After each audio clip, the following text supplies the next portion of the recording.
Hola, ¿qué tal? Buenas tardes. Hola, buenas tardes. Ya, vamos a empezar con el panel. Primero que todo, buenas tardes a todos y a todas. Bienvenidos. Con Vanessa le damos la bienvenida al tercer y último panel del ciclo de paneles de Abre Alcaldías, que es un proyecto de la Fundación Ciudadanía Inteligente. Yo soy Gabriela Luna, soy parte del equipo de Abre Alcaldías y voy a ser moderadora el día de hoy. Hoy nos vamos a reunir para discutir la importancia de promover la ética y la transparencia en el ámbito gubernamental a nivel local y entender cómo estas prácticas contribuyen a fortalecer la confianza ciudadana en nuestras instituciones. En esta oportunidad contamos con un grupo de expertos que van a compartir sus conocimientos y experiencias en este tema tan relevante. Cada uno de ellos tiene una vasta experiencia en temas relacionados con la probidad y transparencia en gobiernos locales y esperamos que sus perspectivas enriquezcan esta discusión. En primer lugar, hoy tenemos a César Vega, que es coordinador de proyectos e investigador en Acción Ciudadana, capítulo guatemalteco de Transparencia Internacional, quien además es sociólogo e investigador en proyectos de transparencia, información pública, ética pública, probidad y participación ciudadana. En segundo lugar tenemos a Juan Pablo Guzmán, que es politólogo de la Universidad del Rosario, con énfasis en gobierno y gerencia pública. Mención también en periodismo y opinión pública, egresado del programa de gobernabilidad, gerencia política y gestión pública de la Universidad del Rosario y el Banco de Desarrollo de América Latina. Él lideró las actividades del semillero de investigación en gestión pública de la Universidad del Rosario en temas relacionados con innovación pública y social, así como laboratorios ciudadanos de innovación. Por último, también tenemos a Daniela Méndez, que es politóloga de la Universidad Nacional de Colombia, con experiencia investigativa en áreas de políticas públicas e innovación pública y democrática, tanto en la academia como en el sector privado. Estas experiencias han transitado iniciativas de innovación relacionadas con metodologías de participación ciudadana en temas de ciencia y tecnología en laboratorios de innovación. El propósito de este panel es explorar distintas iniciativas y experiencias en torno a la promoción de la probidad y la transparencia en gobiernos locales, y que nos permitan así identificar recomendaciones, aprendizajes y reflexiones. La estructura que vamos a seguir hoy es que cada panelista va a tener entre 15 hasta 20 minutos para presentar, y después de eso vamos a tener tiempo para preguntas y comentarios del resto de la audiencia. Así que los invito desde ya a que vayan tomando nota de las presentaciones para que puedan pensar las preguntas y luego formularlas al final a cada panelista. Así que damos entonces el pase a César para que pueda iniciar su presentación. Bueno, hola, buenas tardes todos y todas. Y de verdad es un placer estar acá compartiendo, ¿no? Y digamos, ha sido muy interesante para nosotros como organización pues hacer parte de este proceso de Abre Alcaldías.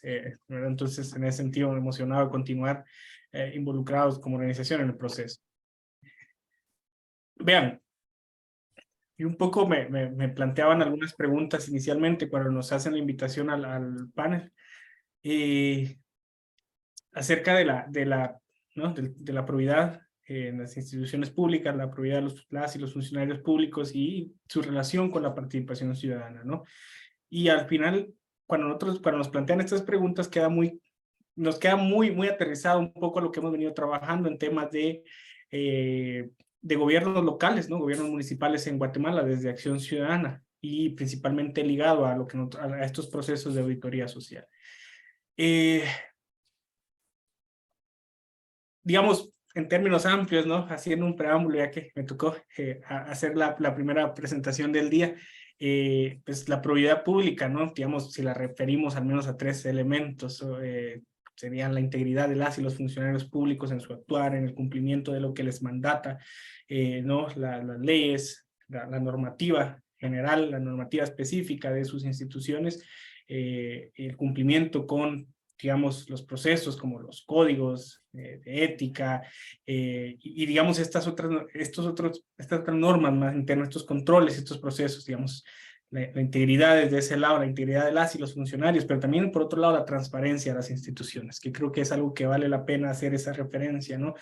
Cuando hablamos de probidad, sí hablamos de la integridad de las y los funcionarios respecto, como decía, sus conflictos de intereses, entre otros. Que dicho sea de paso, Guatemala es uno de los países que no tiene normados los conflictos de intereses o la publicación, o no tenemos ninguna normativa sobre el conflicto de intereses para las y los funcionarios públicos. Creo que ese es un dato interesante ya que hablamos del tema. Muchos países latinoamericanos han hecho grandes avances en este tema, nosotros no.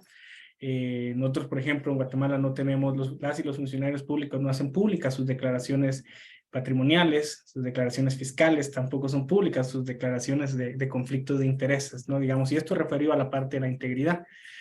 Sí, por otro lado, hemos hecho muchos avances o tenemos muchos avances en materia de transparencia, ¿no? De la gestión pública como tal, de las instituciones. Y creo que eso es bien importante cuando hablamos de probidad, tener en cuenta, ¿no? Que también incluye la transparencia, la gestión pública, la capacidad que tiene la ciudadanía para acceder a información, ¿no?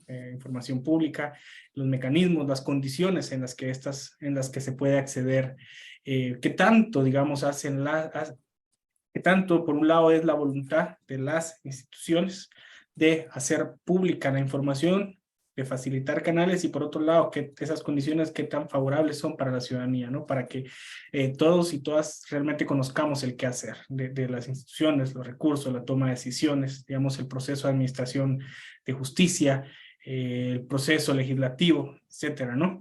Y por último, creo que esto es lo más importante, creo yo, cuando viene a nivel municipal, que creo yo que es uno de los elementos que nosotros tomamos mucho en cuenta cuando hablamos de probidad, que es el de la responsabilidad, ¿no? El de la rendición de cuentas.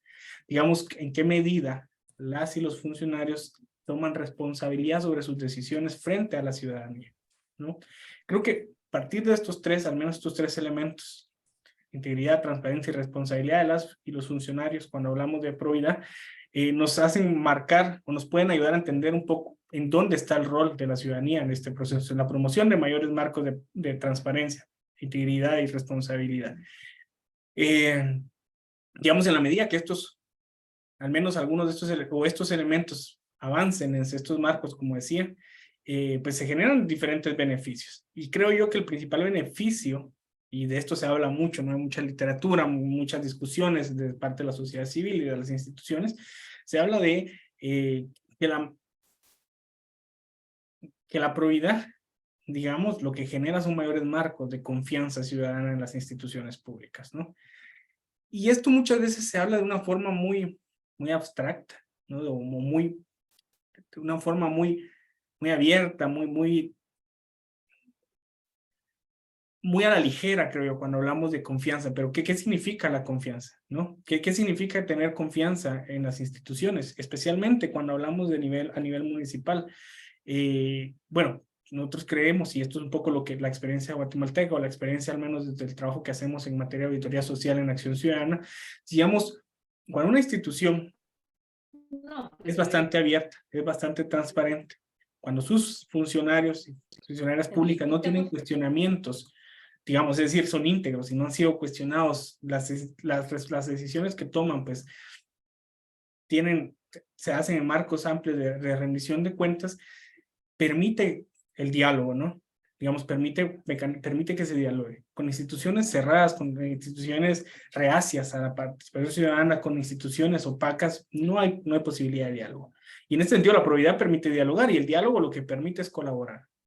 Y esto creo que es muy importante, especialmente cuando se habla de la creación de políticas públicas, cuando se habla de la implementación de programas, de proyectos, especialmente cuando hay sistemas más o menos descentralizados de toma de decisiones para la inversión pública, como es el caso de Guatemala, se necesita dialogar. Y de hecho, ahí la probidad que genera confianza ciudadana permite el diálogo y por lo tanto la colaboración.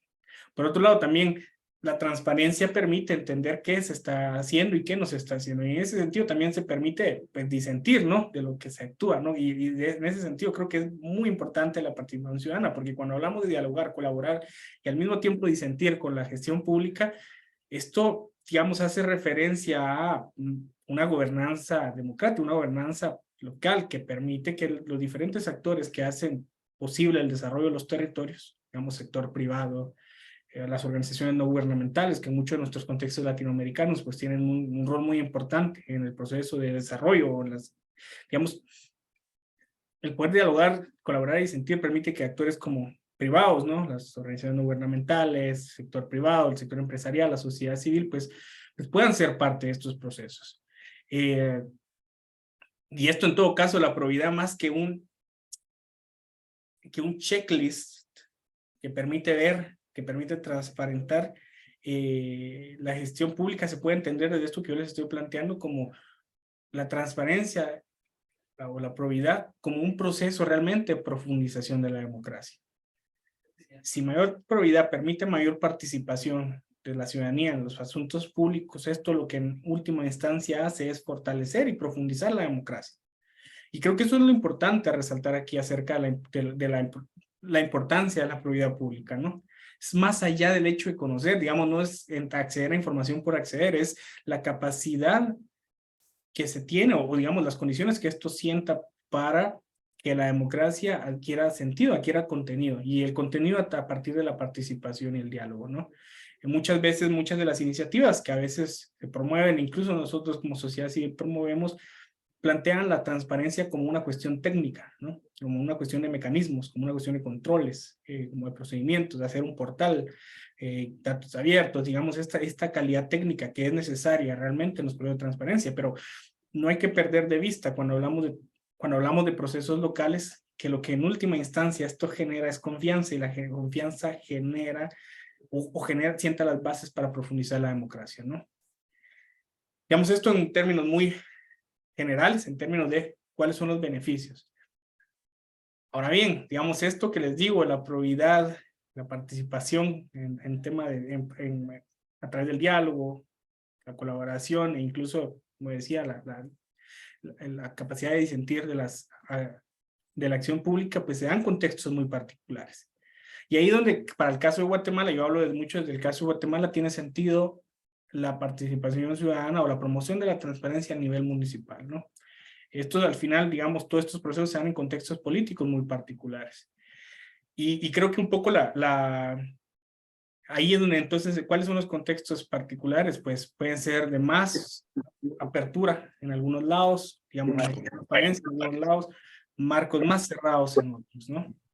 Y esto es donde entra en juego la ciudadanía. La ciudadanía tiene un rol muy importante en aquellos contextos donde la apertura institucional es amplia, ¿no? Donde hay mucha transparencia, hay mucha capacidad para dialogar, para colaborar. ¿Y cuál es el rol en esos contextos? Bueno, pues asegurar que estos mecanismos se mantengan, que se mejoran, que se amplíen aún más. Y en contextos de cierre del espacio cívico, pues la ciudadanía también tiene un rol muy importante, y es velar porque estos contextos, porque estos contextos, digamos, de cierre, pues cambien, ¿no? ¿Por qué la ciudadanía sí tiene un rol? Porque recordemos que la rendición de cuentas tiene dos palancas, ¿no? Tiene una palanca vertical, horizontal, está relacionada a las instituciones de control político, ¿no? Digamos, las instituciones que aseguran que digamos, los mecanismos de control a nivel horizontal que obligan a las instituciones con responsabilidad a rendir cuentas. Las contralorías generales, por ejemplo, las comisiones parlamentarias de probidad y transparencia, los institutos o los institutos, organismos, las organizaciones responsables de velar por el cumplimiento del acceso a información pública, etcétera. Digamos, estos son mecanismos horizontales que obligan a las instituciones públicas, de gobierno, municipalidades, etcétera, órganos del sistema de justicia, a ser transparentes, a rendir cuentas, ¿no? El problema es esto, que en contextos de captura al Estado, estos mecanismos horizontales de rendición de cuentas, pues a veces se vuelven pocos efectivos. Pero también la rendición de cuentas tiene una palanca vertical, ¿no? Que es la ciudadanía, es la capacidad que tiene la ciudadanía de movilizarse para exigir a las instituciones de responsabilidad, pues que sean más transparentes, que rindan cuentas, ¿no? Que sean, digamos, que sean responsables de sus acciones. Y ahí es donde decía, el rol de la ciudadanía es el de mantener abiertas las instituciones, mantenerlas transparentes, hacer que sus funcionarios rindan cuentas en aquellos contextos abiertos, pero también de buscar e incidir por abrirlos en aquellos contextos de cierre del espacio, ¿no? Estos procesos de rendición de cuentas o vertical, que les digo, tienen muchos mecanismos. Uno de ellos es la auditoría social. Y ese es el mecanismo un poco el que hablamos nosotros acá en Guatemala y del que un poco les quiero contar. Digamos, el contexto guatemalteco de los últimos 4 años ha sido un contexto de deterioro del espacio cívico, ¿no? Deterioro alarmante de la democracia.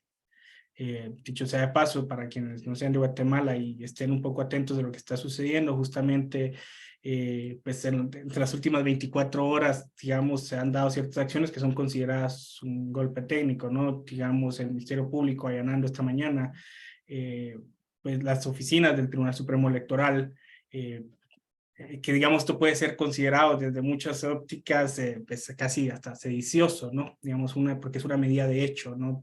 Que está sucediendo en este momento en Guatemala.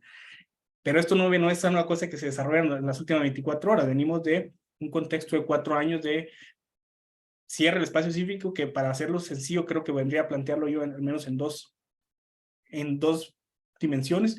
Una que ha sido el de la persecución a operadores de justicia, a periodistas y líderes de organizaciones de sociedad civil y organizaciones de sociedad civil como tal, por un lado, y paralelamente a esto, pues el cierre o eliminación de los mecanismos que ya existen y que han sido probados de participación ciudadana, ¿no? Esto lo que ha impedido es que a nivel nacional, digamos, con los instituciones de gobierno, sistema de justicia, legislativo, pues ya no haya capacidad de incidir por mayores marcos de transparencia. Y ante esta situación, la respuesta realmente, que no fue una respuesta realmente de las organizaciones de sociedad civil, sino desde la ciudadanía misma, fue ir hacia otro nivel, y esto fue los gobiernos municipales. Y esto es un poco lo que hemos hecho ante la incapacidad o ante las limitaciones de participar en estos procesos a nivel nacional, principalmente a nivel de ejecutivo. La ciudadanía y las organizaciones junto con la ciudadanía de alguna forma nos volcamos a los gobiernos municipales, donde ha sido mucho más viable la promoción de mecanismos de probidad. Y esto lo que ha generado son mecanismos de gobernanza y al mismo tiempo de gobernabilidad mucho más estables a nivel territorial. Y ahí un poco la idea, la experiencia de las auditorías sociales de las que les quiero comentar. Básicamente lo que nosotros hicimos fue identificar que había, paralelamente a este proceso de cierre del espacio, crecía un interés ciudadano en involucrarse, ¿no? ¿Pero dónde? Y los gobiernos municipales aparecían como ese espacio donde aún era de alguna forma viable, en algunos otros no. Y esto por algunas cuestiones muy contextuales, si quieren, de guatemaltecas. Una de ellas es que la mayor parte de nuestros 340 municipios, exceptuando los 5 principales municipios del departamento de Guatemala, al menos los principales 5 municipios del departamento de Guatemala, y luego de algunos otros municipios de otros departamentos, como Quetzaltenango, unos en Huehuetenango, en el occidente del país, exceptuando al menos 10 municipios, todos los demás, los otros 330 municipios, son poblados muy pequeños. Digamos, son municipios muy pequeños. Y esto lo que permitía era, digamos, ofrece un contexto de proximidad y cercanía, ¿no? Los ciudadanos son muy cercanos, digamos, son muy próximos a las y los funcionarios públicos, a las y los mecanismos, las y los funcionarios públicos, a sus representantes, a los mecanismos de participación que están muy bien dibujados, digamos, después del proceso de descentralización, pues están muy bien dibujados dónde están los mecanismos de participación ciudadana a nivel municipal. También al mismo tiempo está la potencialidad de que los gobiernos municipales conocen, ¿no? Las potencialidades y al mismo tiempo las necesidades de su municipio. También los gobiernos municipales ofrecen servicios públicos que son muy vitales para los ciudadanos, ¿no? Digamos, estas condiciones permitieron, bueno, pues un poco bajar a este nivel municipal o trabajar en este nivel municipal. Vuelvo a replantearlo. Ante el cierre del espacio, los gobiernos municipales se volvieron claves para mantener mecanismos aún de participación ciudadana. Y aquí hemos tenido algunas experiencias satisfactorias que creo que quiero un poco como ir aterrizándolo ahí. básicamente hicimos dos cuestiones, o dos mecanismos. Uno fue armar un proceso de formación, ¿no? Nosotros le llamamos una escuela de auditoría social, que básicamente plantea que todo ciudadano puede realmente, pues, hacer mecanismos o hacer ejercicios de investigación. Y la otra fue armar comisiones o organizar más bien comisiones de auditoría social en diferentes municipios del país. ¿Qué hacen estas comisiones o cuál es el enfoque de esta escuela y qué hacen estas comisiones? Bueno, la auditoría social, digamos, tiene al menos 3 enfoques, habrán más, ¿no? Pero al menos en Guatemala y en muchos países tienen 3 enfoques, ¿no? La investigación ciudadana, auditoría social, que lo que busca es eso, indagar, transparentar, ¿no? Procesos que en muchas de estas instancias lo que busca es identificar la existencia o no de posibles casos de corrupción, ¿no? Que es este modelo muy ligado al enfoque de la transparencia, ¿no? Hay otro modelo o otras iniciativas que lo que buscan es indagar sobre casos de corrupción efectivamente para llevarlos ante los órganos correspondientes para que los responsables de estos posibles casos de corrupción pues rindan cuentas, ¿no? Es este modelo un poco ligado a la justicia. Pero hay un tercer modelo que es el que nosotros un poco hemos impulsado, que es el que está ligado a la gestión pública. Es decir, lo que empezamos a hacer fue ejercicios de auditoría social que lo que buscaban era identificar vulnerabilidades que generan, pues, de alguna forma, o riesgos más bien, que pueden ser normativos, que pueden ser institucionales, administrativos, puramente organizacionales de las municipalidades, que generan vulnerabilidades, ¿no? Y que resultan en la entrega deficiente de un servicio, que resultan en mecanismos opacos de toma de decisiones, etcétera. Pero lo que estos ejercicios de auditoría social están buscando es justamente colaborar. Digamos, le hemos llamado auditoría social como mecanismo de asesoría ciudadana. Y lo que hemos logrado, y aquí les voy a contar un caso muy particular, 3 egresados de esta escuela, justamente lo que hicieron fue evaluar las 340 municipalidades del país, los portales de acceso, e identificar aquellos en los que se pedía información no contemplar la ley, digamos, es decir, aquellos que pedían datos adicionales a los que se establece la ley de acceso a información pública como condición para acceder a información. Y lo que se buscó fue justamente dialogar con las municipalidades o algunas municipalidades con los que desde sus localidades para justamente eliminar de los portales estos procesos. Este es un ejemplo muy sencillo, pero que creo que da cuenta de lo que se busca con esto. Es decir, más que transparentar por transparentar o más que llevar a, digamos que buscar casos de corrupción, o sea, algo que ya pasó, esto lo que buscara prevenir o de alguna forma, digamos, generar marcos más amplios de participación. Este ejercicio, este es uno de varios que hemos tenido, que lo hicieron algunos ciudadanos egresados de este programa, de hecho 3 ciudadanos, lo que generó fue eso, portales más amigables, portales que cumplen una ley y que por otro lado generan condiciones aptas para que la ciudadanía pueda acceder a información pública de sus municipalidades. Para los gobiernos municipales que fueron parte de este proceso, pues resultó enriquecedor también la participación, permitió dialogar con la ciudadanía, algo que no necesariamente tenían antes.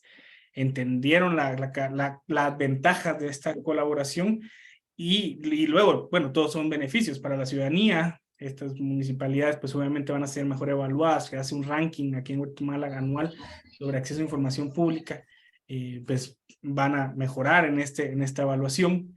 Y por otro lado, digo, la ciudadanía ahora tiene mejores condiciones, o al menos los ciudadanos de ese municipio tienen mejores condiciones para acceder a información. Es decir, es un ejercicio de participación, de auditoría, que lo que busca es colaborar, digamos, dialogar. Así lo hemos hecho en otros municipios y han sido, digamos, ligadas a la Dirección Municipal de la Mujer, identificar por qué no estaba funcionando en este municipio en particular. A partir de eso, hacer una serie de recomendaciones que fueron adoptadas efectivamente y estos procesos de apertura. Entonces, estos mecanismos de participación que buscan colaborar surgen sí por espacios de cierre, por opacidad, es decir, falta de probidad, falta de transparencia, responsabilidad, pero van más allá de buscar que solo se transparente, que solo se responsabilice, sino buscan transformar. Y esto, creo yo, si bien es necesario buscarlo en niveles más amplios, en ministerios, en secretarías de Estado, las condiciones para tener éxito en mucho más corto tiempo y que impacten la vida de las personas están mucho mejor dadas, mucho mejor dibujadas en los gobiernos municipales. Y por otro lado, los gobiernos municipales permiten incluir no solo a las y los expertos de la sociedad civil, sino a cada ciudadano. Y eso creo que es el valor de promover mecanismos de transparencia y de responsabilidad social y responsabilidad pública y rendición de cuentas a nivel municipal, porque permite involucrar a cada ciudadano que tenga interés, más allá de las y los expertos, más allá de las y los funcionarios que trabajan para los órganos de rendición de cuentas o de control político. A nivel municipal se abre la posibilidad de que cada ciudadano, cada ciudadana, sin importar su contexto, su condición social, su género, su edad, su grupo étnico, pueda realmente participar de los asuntos públicos. Y digamos, creo que esa es la experiencia principal, la experiencia guatemalteca. A nivel municipal permite incluir más voces en la promoción de la transparencia y nos saca de ese marco de la sociedad civil un poco más técnica y especializada y lo convierte en todo caso en un proceso más democrático. Y listo. Ahí sí. Muchas gracias, César. Muchas gracias por profundizar en el tema de la transparencia como una instancia para profundizar también en la democracia, ¿cierto? La confianza y eventualmente en la democracia. Bueno, agradecemos tu participación. Les contamos también a las personas que se han ido sumando que acaba de presentar César sobre la transparencia y que ahora vamos a dar el paso para Juan Pablo y Daniela para que puedan compartir sus ideas en la siguiente presentación. Vale, Gabriela, muchísimas gracias. Bueno, realmente nuestro tema no es muy distinto, va a ser muy similar a lo que ya ha relatado el doctor César Vega, pero vamos a intentar darle un enfoque más desde por qué esto realmente contribuye a la democracia, ¿no? Entonces, siguiendo este hilo conductor. Entonces vamos a presentarles pantalla. Por favor, Gabriela, me confirma si ven pantalla.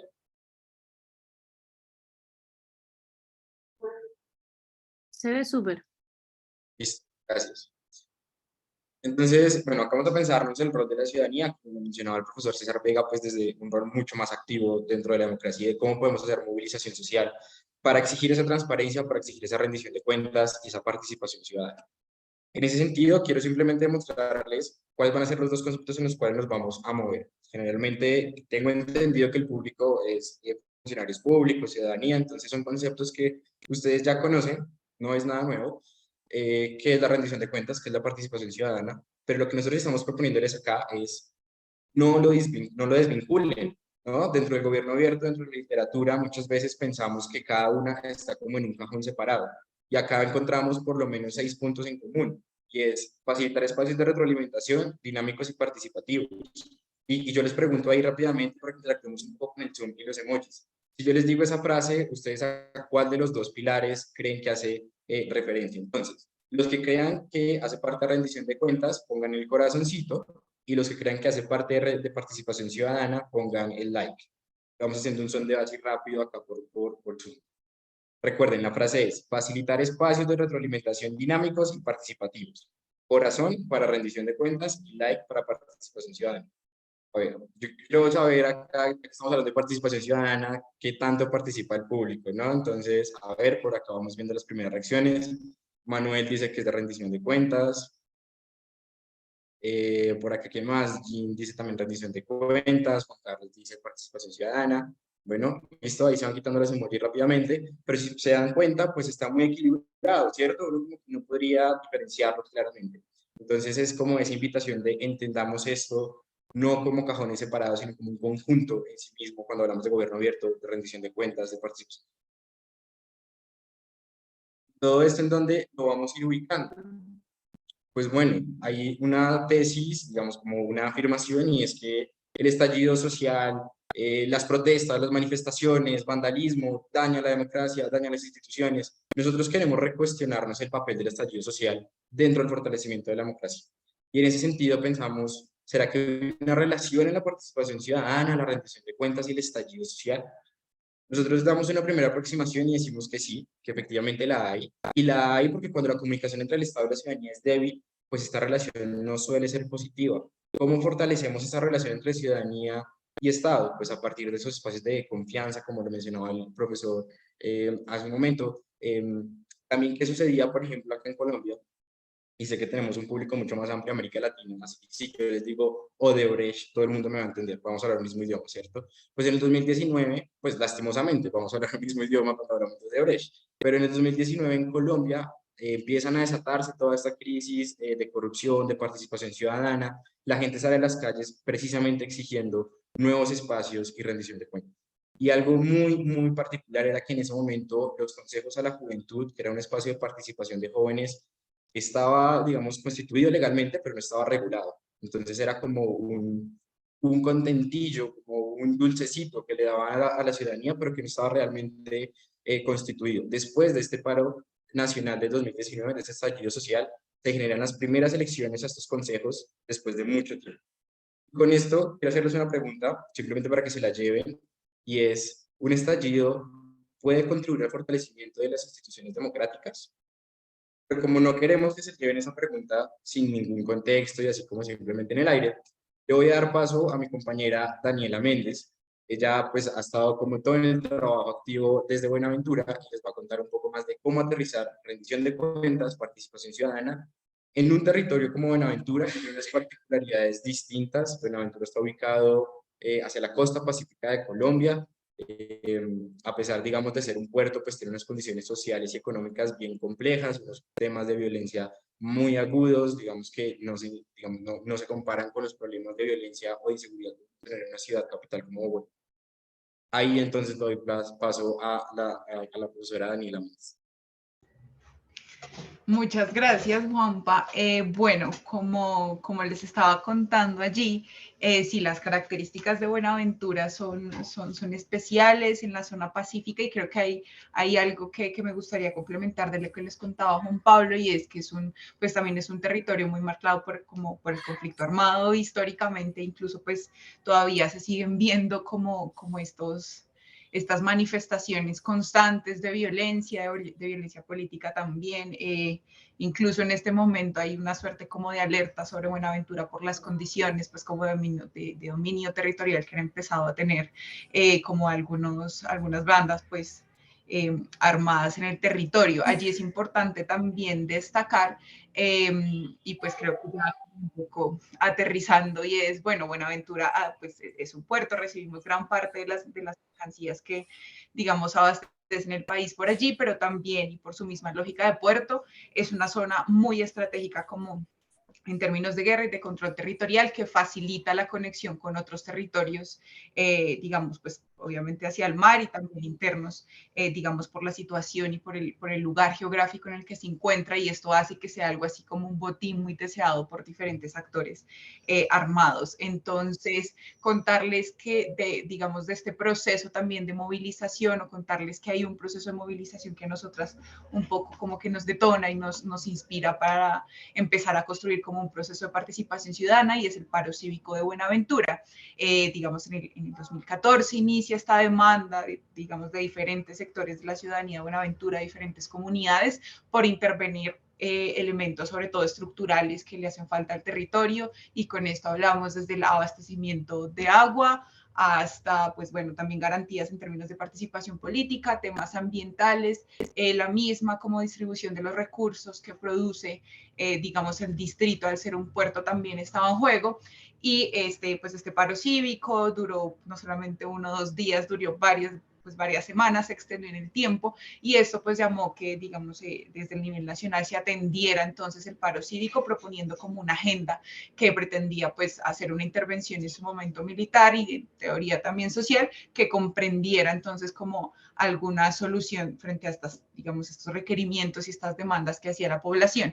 Sin embargo, pues hay que decirlo también, y es que pues hubo, digamos, un incumplimiento y un retraso casi que genérico en lo prometido por la nación y por el orden nacional en ese momento, y digamos que esto también deja en el territorio como una demanda creciente por espacios de participación incidentes que logren pues garantizar, digamos, la inclusión de las demandas pues de la ciudadanía en el quehacer no solamente de las instituciones distritales, sino también nacionales, como esa demanda constante de ser tenidas en cuenta y de pues finalmente resolver lo que les afana en el territorio.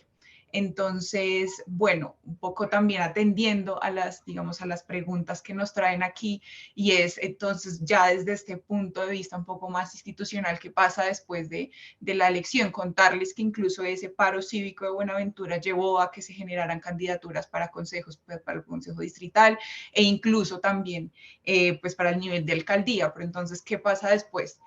Como decía antes nuestro compañero César, importante aquí tener en cuenta que el Consejo Distrital de Buenaventura es una de las instituciones como con peor calificación y percepción dentro de los habitantes de Buenaventura. Sí podríamos decir que ligeramente aquí sí usamos ese término de desconfianza. Hay mucha desconfianza pues alrededor del Consejo, casi que el 82% de las personas desde el 2020, creo que cambia como 2 puntos la cifra, consideran que la gestión es desfavorable, no conocen tampoco, digamos, las funciones propias del consejo, ni el trabajo de los concejales, y también pues abundan las denuncias de corrupción.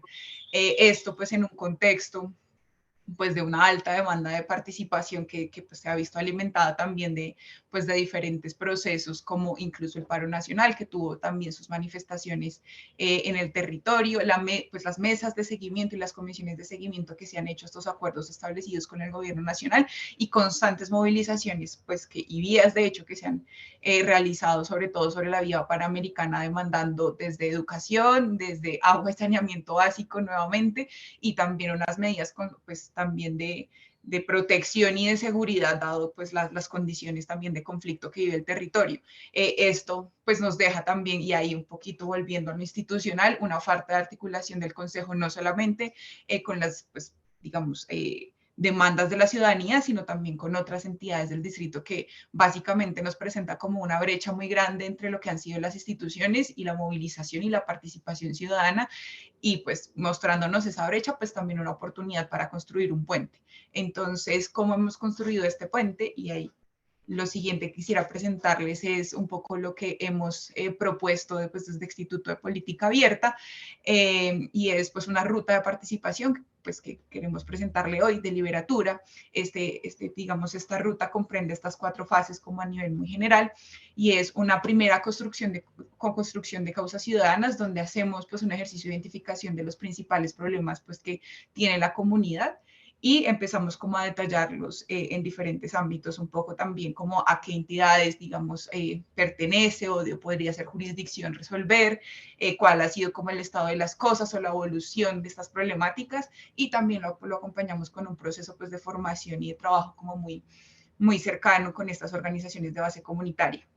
Luego alistamos un consejo a la calle, que pues mediante digamos, una plataforma virtual priorizamos estas causas ciudadanas, digamos, con un grupo más amplio de personas en Buenaventura, y hacemos la preparación de la agenda. ¿Y en qué consiste esta agenda?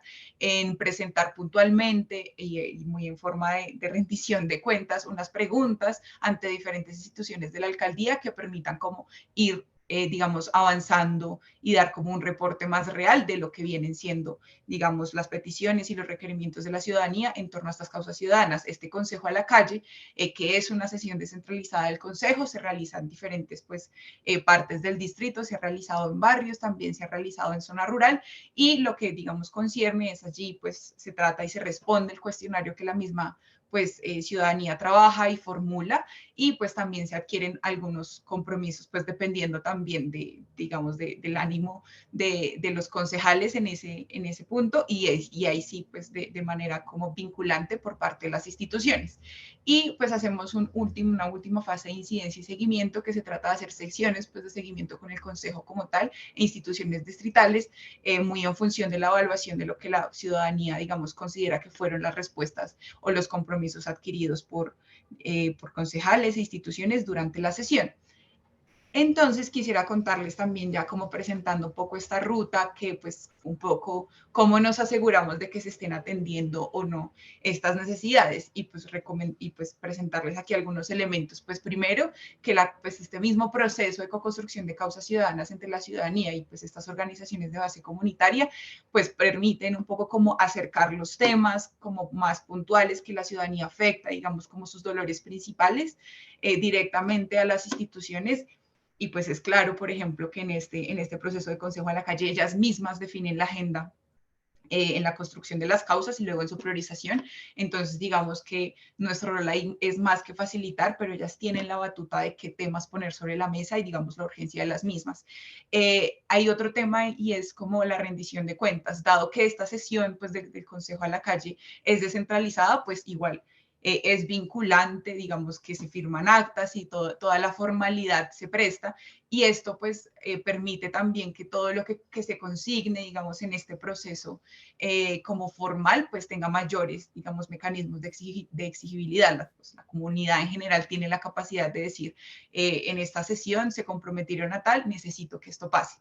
Y pues también las sesiones de seguimiento que pues han facilitado como ese constante diálogo entre las instituciones y la ciudadanía, que permiten pues evaluar el avance de las acciones y de los compromisos propuestos. Y hay un detalle importante allí, y es que consideramos que también aporta como esa confianza y a reconstruir esa relación, que este mecanismo también pues ha generado o permite la gestión de conflictos, por decirlo así, en las comunidades que han participado del Consejo de la Calle, pues en algunos casos se han logrado o pues se ha logrado como evitar, no sé, como vías de hecho por parte de estas comunidades, ya que pues justamente se atienden las necesidades. Nuestro último Consejo a la Calle, organizado en zona rural, evitó o pues digamos facilitó el entendimiento entre las comunidades y el Consejo, y evitó pues también la movilización que se iba a hacer en torno a un basuro, a un relleno sanitario pues que se ubicaba en la región, y digamos que logró aliviar un poco como esa tensión y también a que la ciudadanía pues viera respuestas concretas frente a sus peticiones.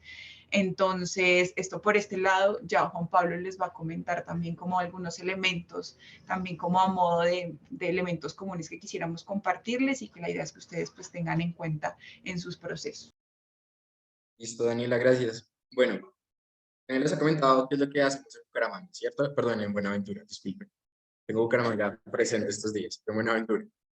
Esto es similar, lo hemos adelantado en Bogotá, ¿cierto? Son dos ciudades muy distintas, poblaciones muy distintas, pero en el comparativo entre Buenaventura y Bogotá encontramos que hay al menos 4 aspectos importantes dentro de una agenda de transparencia que esté centrada en la ciudad. El primero es el uso de la tecnología. Entonces, ¿cómo podemos utilizar la tecnología como una herramienta para acercarnos a la ciudadanía? No únicamente a través de la creación de páginas web, de plataformas, que son importantes, pero que no siempre vamos a tener la accesibilidad en los territorios, ni seguramente los recursos para llegar. Entonces, también cómo podemos utilizar redes sociales, podemos utilizar otros canales de tecnología o de comunicación mucho más cercanos con la ciudadanía, no solo para informar, ¿no? Eso es importante. Podemos en Facebook poner, el día de mañana vamos a ver una rendición de cuentas, y qué bacano, seguramente la gente va a ir, pero es también cómo recibimos propuestas, cómo recibimos retroalimentación a partir de esos canales de comunicación. Ese es el primer elemento. El segundo es la formación ciudadana. Claramente, si yo, por ejemplo, me dedico a la venta de artículos, no sé, de alimentos, pues no tengo por qué estar pendiente qué es lo que hace la alcaldía o la alcaldía municipal. Esa no es mi función dentro de la sociedad. Pero si me invitan a participar en un espacio de estos, sí voy a necesitar conocer unos conceptos básicos. Entonces, esa formación ciudadana hace referencia a eso. ¿Cómo logramos ese entendimiento con la ciudadanía? Pero pilas acá, esto no quiere decir que la ciudadanía no sepa nada. La ciudadanía tiene unas experiencias, ¿cierto?, que también como institución debemos conocer. Entonces, ¿cómo generamos esos espacios de intercambio de conocimiento en el que le decimos a la ciudadanía qué estamos haciendo, pero al mismo tiempo entendemos la ciudadanía qué está viviendo en sus territorios? Eso es muy importante. Entonces, esos dos como factores de pronto relevantes. Y después abajo tenemos dos factores que pueden ser obvios, pero que a veces lo obvio es lo que no se menciona. Como no se menciona, no se ejecuta. Entonces, ¿cómo entendemos la colaboración con la ciudadanía? No únicamente en la parte final de la política pública, donde le decimos, ay, por favor, ciudadanía, vengan acá y apláudanos lo que hicimos. No, a la ciudadanía debería de convocarse desde un principio en el diseño metodológico de los espacios de participación. para que la ciudadanía también se empodere y tengamos una mayor incidencia, una mayor participación de esos espacios el día que se ejecute. Entonces, la colaboración desde el minuto cero. ¿Listo? Y el último elemento es la confianza. Ya el profesor Vega lo profundizó bastante, Daniela también lo mencionó. Entonces, acá lo único que voy a decir es un tema muy práctico. Yo confío en una persona a la cual le canto la tabla, ¿cierto? Le digo la verdad, cómo son las cosas. Entonces, ese espacio de confianza lo que busca es que antes de un espacio de rendición de cuentas, antes de un espacio de participación ciudadana, le permitamos a la ciudadanía desahogarse cuáles son sus frustraciones, cuáles son sus vivencias. Y eso nos permite tener un espacio mucho más tranquilo, una participación mucho más efectiva, ¿cierto? Entonces, como esos 4 aspectos importantes. ¿Hay más? Claro, seguramente. Más adelante les vamos a contar otras herramientas de instituto en donde podemos mapear otros aspectos importantes. Algunas recomendaciones muy sencillas y pues muy relacionadas con lo que habló Daniela de la experiencia en Buenaventura, de lo que hemos hecho acá en Bogotá y de lo que les he contado como aspectos importantes. El lenguaje. Yo sé que hay gente que le encanta hablar en un lenguaje súper técnico y se creen así pues súper expertos en un tema por hablar un lenguaje técnico, pero a la ciudadanía hay que saberle llegar con un lenguaje claro. ¿Listo? Entonces, si vamos a hablar de rendición de cuentas, sobre qué conceptos vamos a hablar, cuál es el documento técnico al cual le vamos a dar la rendición de cuentas, tener un lenguaje muy claro. La segunda recomendación es el diseño. Inviertan en sus equipos de comunicación y en sus equipos de diseño. De nada sirve hacer una rendición de cuentas en Excel. La ciudadanía no tiene el conocimiento necesario de pronto para manejar una base de datos grande. Entonces, entre ustedes más fácil hagan, más accesible hagan la información a la ciudadanía a partir del diseño gráfico, es un golazo que ustedes se van a notar a sus instituciones. Y el último elemento es la inclusión. ¿Cómo pensamos la inclusión? El Estado abierto, ¿cierto? O el gobierno abierto, hablamos de este concepto, lo que queremos es que cualquier persona, independiente de su condición física, género o situación económica, pueda consultar o participar en estos espacios de decisión pública.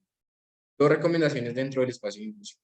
El primero, para temas de género, por ejemplo, incluir acciones afirmativas como el pago de compensaciones para asistir. Esto ayuda mucho a las personas que se encargan del cuidado de otras personas, dejar, digamos, permitirse participar en estos espacios. Y el segundo, selección aleatoria. Esta persona que se encarga de vender artículos de alimento no está muy informada de los espacios de participación. ¿Qué hacemos nosotros como organizadores de estos espacios? Una selección aleatoria para poder tener una representación descriptiva de las personas que componen este gran, digamos, universo de la sociedad. Con estas 3 recomendaciones terminamos el espacio, pero no sin antes decirles, en el instituto tenemos otras metodologías, otros espacios que queremos ofrecerlos a ustedes también como unas herramientas que pueden utilizar dentro de sus gobiernos locales. El toolkit de transversalización de género, el toolkit para la innovación pública, son lienzos que les permiten a ustedes generar diseños de manera, diseñar proyectos de manera rápida y cercana a la ciudadanía. Tenemos 2 plataformas, una es Participa de Molap, la otra es Activa Buenaventura. Les vamos a dejar el link seguramente ahorita por el chat para que los puedan explorar, cacharrear, igual cualquier duda pues estamos acá. Consejo a la Calle lo realizamos durante el estallido social en Bogotá. Consejo a la Calle se sigue realizando en Buenaventura de manera periódica. Y por último, la Asamblea Ciudadana Itinerante de Bogotá, ¿cierto? Entonces, esta asamblea tenía 3 capítulos. Este año realizamos el último capítulo. Estamos en la consolidación del informe con las recomendaciones ciudadanas. Seguramente cuando lo tengamos, pues, si nos siguen en redes sociales, si están pendientes de nosotros, ahí van a conocer seguramente estos resultados. Ya por último, entonces les dejamos acá en donde nos pueden contactar, en Instagram como @instituto, en Twitter también @instituto, en Facebook, Instituto de Política Abierta, y si sacan su celular ahí rápidamente y escanean el código, van a encontrar la página web donde encuentran todo este repositorio de grandes experiencias. Tenemos un tarot de liderazgo que también lo pueden ustedes aplicar en sus entidades públicas. Y eso es como una invitación a arriesguense a la innovación. Abran los espacios para la ciudadanía tiene un rol muy importante, pero si el Estado no tiene la voluntad de abrirse, la ciudadanía no tiene cómo llegar a las decisiones públicas. Así cerramos entonces este espacio. Muchísimas gracias a Ciudadanía Inteligente por la invitación y estamos súper pendientes con Daniela para contestar sus inquietudes. Muchas gracias Juan Pablo, Daniela y César por las presentaciones, por compartir con todas y con todos su experiencia y sus perspectivas. Y ahora en este espacio que nos va quedando, los abrimos para las preguntas del público. Vamos a ir viendo algunas que sean más directas y concisas por temas de tiempo, pero de todas formas, las otras ustedes las pueden ir dejando en el chat y vamos a ir tratando de hacerles llegar esa información por correo electrónico.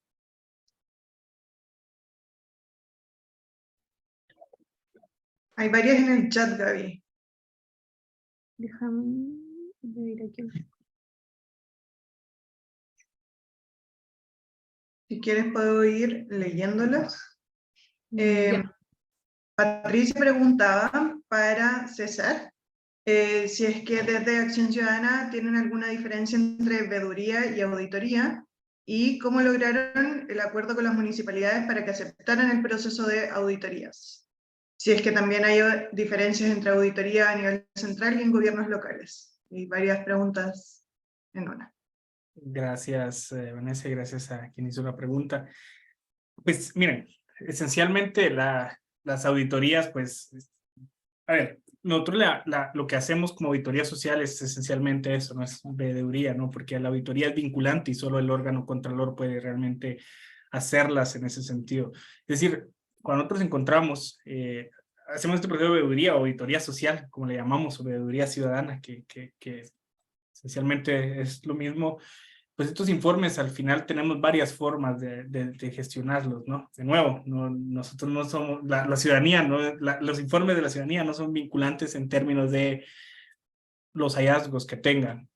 Cuando encontramos, por ejemplo, casos de corrupción, muchas de estas auditorías llegan a cuestiones, no de casos, sino presuntos o posibles casos de corrupción. Lo que toca o lo que procede es presentarlo ante los órganos competentes, el Ministerio Público, en aquellos que así se considere conveniente, la Contraloría General de Cuentas, la Procuraduría de los Derechos Humanos, etcétera, ¿no? Digamos, y creo que esa es la diferencia. La auditoría, digamos, es el órgano contralor, la Contraloría General de Cuentas, para el caso nuestro, quien esencialmente tiene la capacidad o la facultad de auditar como tal, ¿no? Nosotros, las nuestras, las ciudadanas, pues son eso, no son auditorías, que al final hay que presentarlas ante los órganos competentes, y por eso hay el otro enfoque, el que decía, el que estamos tratando de impulsar, el de la participación, porque al final el problema con las auditorías que llevas a los órganos de control es que dependen de ese órgano. Por ejemplo, en 2022 presentamos 92 denuncias a partir de, el año pasado 92 denuncias,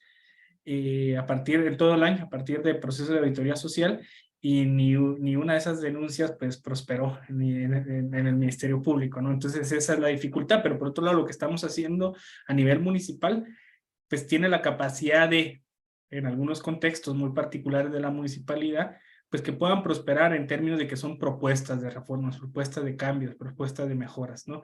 Y ahí es donde está, creo que otra parte de la pregunta que decías, ¿cómo lograron que las municipalidades permitieran la auditoría, algo así? Pero bueno, esencialmente todos los ciudadanos, el marco legal guatemalteco nos faculta a todo ciudadano para hacer estas auditorías desde la Constitución, bajo el derecho de petición, hasta, digamos, leyes más específicas como el acceso a información pública. La ley del organismo ejecutivo pues contempla la capacidad de la ciudadanía para acceder a información y obliga a los organismos o a las instituciones del organismo ejecutivo a rendir cuentas. Lo mismo el Código Municipal, la Ley de Consejos de Desarrollo, es decir, está plenamente normado este proceso de veeduría o auditoría ciudadana, ¿no? Investigación ciudadana, como también se le llama. Entonces no hay necesidad de tener un acuerdo como tal. Ahora bien, cuando terminamos el informe y hemos tratado en estos ya más de 6 experiencias donde el producto de la auditoría es un informe o es más bien una propuesta de cambio, esto sí hay que llegar a un acuerdo, ¿no? Y si es un proceso de diálogo, es un proceso de incidencia que sí también incluye la parte de la comunicación, completamente de acuerdo con Juan Pablo y esto, ¿no? De la capacidad que se tenga para comunicar, ¿no? Y la capacidad para incidir y en términos de, digamos, de conseguir apoyos. Y esto va a ser un proceso más o menos negociado, y eso es también la fortaleza de trabajar con las munis, porque las municipalidades, pues cada municipalidad de alguna forma es el propio socio de este grupo ciudadano, ¿no? No es como, por ejemplo, a nivel de gobierno central, que no hemos logrado, digamos, en los últimos años tener este acceso, porque los ministerios al final no se mandan solos, por así decirlo, pero sí las municipalidades tienen autonomía y los mecanismos de participación. Entonces, en términos, ¿cuál es la diferencia entre gobierno central y municipal en términos de auditoría social? Pues a nivel metodológico ninguno, pues, porque nos facultan los mismos reglamentos, los instrumentos de investigación que podemos utilizar, las fuentes, los portales, etcétera, son los mismos. La diferencia va a estar en la capacidad que se tenga para acceder, qué tan abiertos o cerrados están. Y ahí es donde nosotros vemos que las MUNIs hay 340, o sea, hay 340 posibilidades de incidir. En cambio, en los ministerios, aunque hayan 14, al final, pues tampoco cada ministerio no se manda a sí mismo, dependen de un ejecutivo, y esa creo que es la principal diferencia. Gracias, excelente. Gracias, César. ¿Me escucho bien, cierto? Un Un poco poquito bajo. bajo. Un poco. ¿Y ahí? ¿Mejor? ¿No tanto? Ok. Ya, voy a tratar de hablar más fuerte. Quiero sintetizar un par de preguntas que hay en el chat y abrirla tanto para Juan Pablo, Daniela y César respecto a si pueden compartir en cómo las iniciativas que impulsan desde cada organización se incorporan o convergen con las instituciones ya existentes. ¿Y qué pasa si encuentran casos de corrupción o de abuso de poder en cada caso? Y abro la palabra, no sé quién puede partir. Dale, Juan Pablo. Yo solo voy a responder como la primera parte, y la segunda, pues desde el que trabajamos, no estamos tan vinculados al tema de transparencia, por así decirlo, como el seguimiento a casos de corrupción, entonces digamos que eso no contesta. Lo que sí voy a decir entonces es, esos espacios que les mencionaba, que era la Asamblea Ciudadana Itinerante de Bogotá, se vincula a un laboratorio de innovación, ¿cierto? Y a su vez hace parte del Consejo de Bogotá, que es como el órgano superior administrativo en la ciudad. Entonces, todas las decisiones que salen, las recomendaciones que salen dentro de estos espacios de participación, que es Asamblea Ciudadana, Consejo a la Calle y otros espacios de participación, pues entran directamente al Consejo a través de ese laboratorio de innovación. Digamos, eso es como una respuesta preliminar, pero sé que Dani tiene de pronto más información de cómo funciona en Buenaventura, que sí es más incidente, en Bogotá es un poquito menos.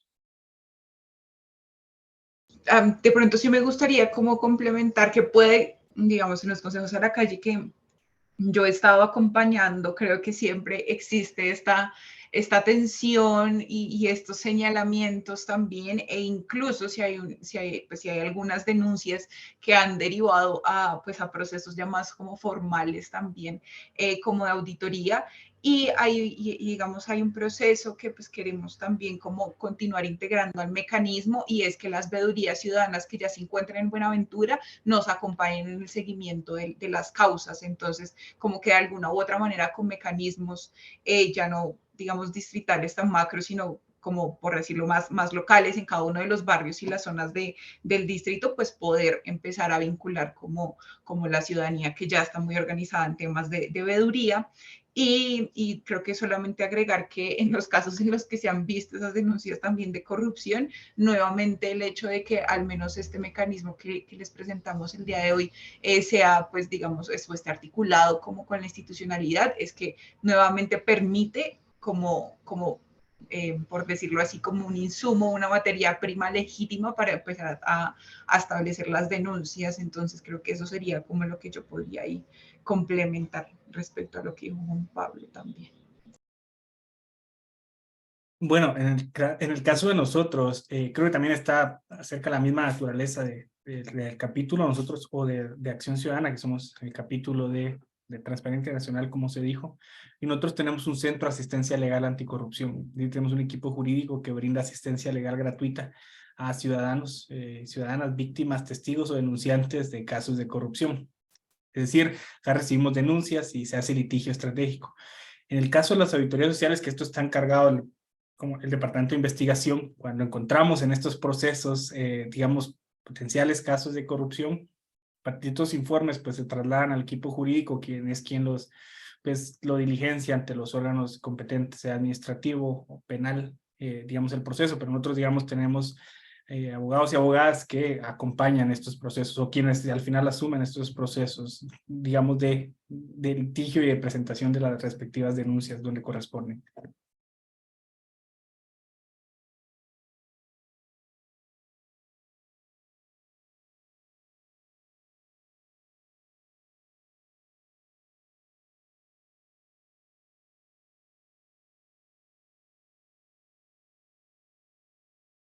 Ya.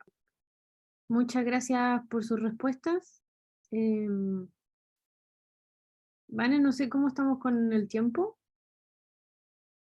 Veamos si es que hay alguna pregunta más, porque para no quitarle mucho más tiempo a nuestros panelistas, Xiomara estaba preguntando por el chat si es que hay formas de conocer procesos de litigio estratégico. No sé si alguno de nuestros panelistas tiene... ¿César? Como a lo que hacemos específicamente acá o en general, como que incluye como la parte de comunicación y todo esto, no sé un poco cómo sería la pregunta. Xiomara, no sé si quieres tomar la palabra o profundizar en torno a tu pregunta.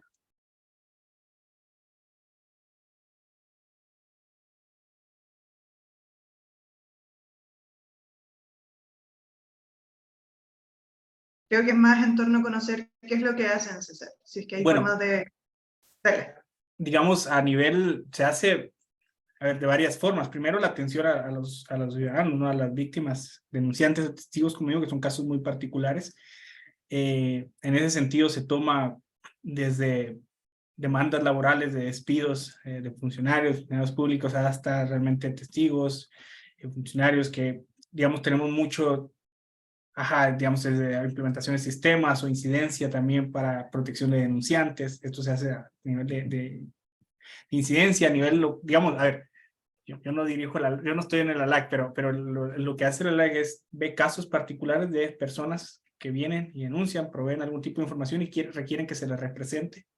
Algunos también proveen algún tipo de información que el mismo equipo lo toma y el mismo equipo de la LAC presenta las denuncias. También se hace a nivel más grande de incidencia, digamos, litigio a nivel de la Corte de Constitucionalidad, de la Corte Suprema de Justicia, digamos, casos que van en defensa del marco legal y democrático del país. Digamos, ALAC también tienes los propios casos que llevamos. Por decir algo, esta mañana acabamos de regresar de presentar una querella ante un fiscal, el fiscal especial contra la impunidad, por, digamos, ordenar un allanamiento ilegal. Ese tipo de cuestiones es parte del litigio. El litigio también requiere comunicación, es decir, hay un proceso. El litigio estratégico también incluye la parte de comunicación y divulgación de la información, la parte educativa de los procesos. Y eso, ¿no? Digamos, básicamente es las dos fases. Una fase que hace el mismo equipo legal en términos del marco de defensa, del marco del Estado de Derecho y fortalecimiento del Estado de Derecho, casos y procesos también de formación y educación. Digamos, son las tres como elementos que hace nuestro Centro de Asistencia Legal Anticorrupción. Y entonces, pues nada, se litiga dependiendo de lo que se requiera.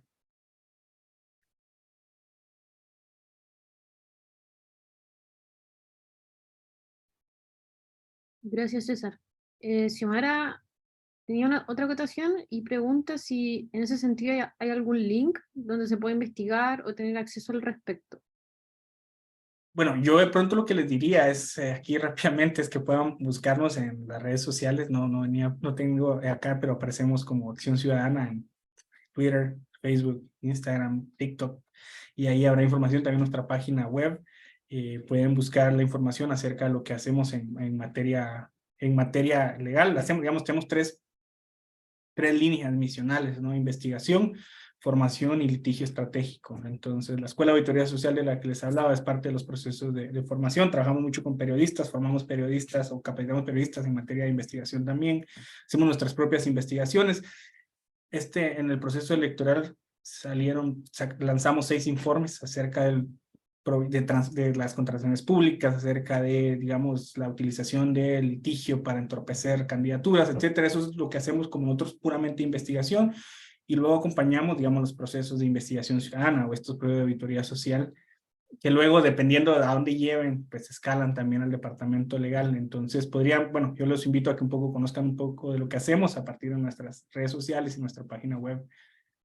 Tenemos un número de acceso, un número gratuito al que los ciudadanos llaman para poner sus denuncias.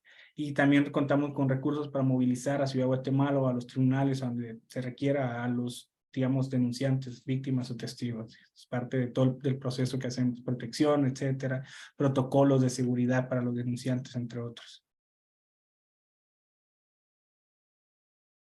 Muchas gracias, César. Bueno, con esto ya vamos a cerrar el panel.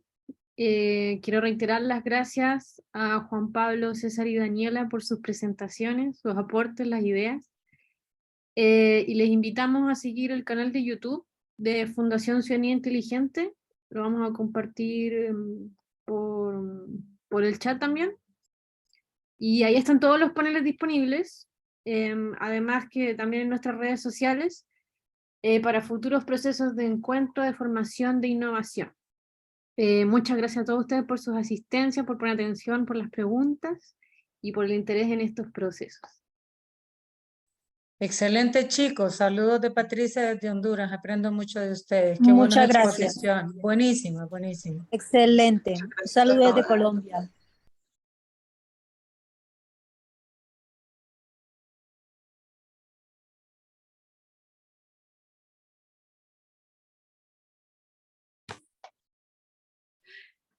Saludos. Buenas tardes desde Cancún, México. Que